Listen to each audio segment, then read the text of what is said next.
രാവിലെ തന്നെ കോളേജിൽ ചെന്നപ്പോഴത്തേക്കും കെമിസ്ട്രി ലാബാണെന്ന് പറഞ്ഞു. അപ്പോൾ പിന്നെ കോട്ടും എടുത്തിട്ട് ബുക്കും എടുത്ത് നേരെ തള്ളിപ്പുളന്നുകൊണ്ട് ലാബിൽ പോയി. ലാബ് ഇതാണ്. ഇന്ന് 6 ബോയ്സും ഞാനൊരു ഗേളും മാത്രമേ ഈ ബാച്ചിലുള്ളായിരുന്നുള്ളൂ.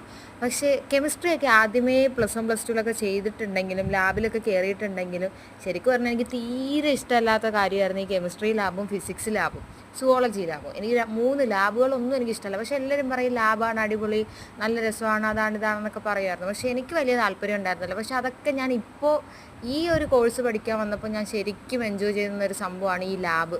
അതിപ്പോൾ ഫുഡ് കെമിസ്ട്രി ആയാലും കെമിസ്ട്രി ആയാലും ശരിക്കും ഇന്നത്തെ ലാബ് ഞാൻ നല്ലപോലെ എൻജോയ് ചെയ്തു.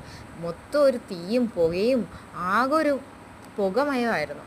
അതെല്ലാം കഴിഞ്ഞൊരു എക്സാം ഉണ്ടായിരുന്നു. എക്സാമും അറ്റൻഡ് ചെയ്ത് നേരെ ഒരു കൊറിയർ വന്നു. അതും എടുത്ത് റൂമിൽ വന്നു. പിന്നെ നമുക്ക് കൊറിയർ പൊട്ടിച്ച് നോക്കിയില്ലെങ്കിൽ ഒരു മനസ്സമാധാനം കാണൂലല്ലോ. അങ്ങനെ അതിനെ പൊട്ടിക്കാമെന്ന് വിചാരിച്ച് അങ്ങനെ ഇരുന്നു. പിന്നെ അതിനെ പൊട്ടിച്ച് നോക്കി. അത് ഒരു ഇൻസ്റ്റാഗ്രാം പേജിൽ നിന്ന് എനിക്കൊരു മെഹന്തി കോൺസ് അയച്ചതായിരുന്നു. അപ്പോൾ എനിക്ക് ആ കോൺസ് വലിയ ഡൈജസ്റ്റഡ് ആയില്ല. പക്ഷേ ഓക്കെ ആ ഒരു രീതിയായിരുന്നു. അപ്പോൾ പൊട്ടിച്ച് നോക്കിയപ്പോൾ ഒരു മനസ്സമാധാനം, അത്രയേ ഉള്ളൂ. അത് കഴിഞ്ഞ് നേരെ ഒന്ന് കിടന്നുറങ്ങി. നല്ല ക്ഷീണം ഉണ്ടായിരുന്നു. ഒന്ന് കിടന്നുറങ്ങി എണീറ്റപ്പോഴത്തേക്കും നല്ലൊരു ഇടി വെട്ടുന്ന സൗണ്ട് കേട്ട എണീറ്റപ്പോൾ പുറത്ത് നല്ല മഴ, നല്ല സീന് മഴ. ആദ്യമായിട്ട് എനിക്കൊന്ന് കുറേ നാൾക്ക് ശേഷം മഴ പെയ്യുന്നത്.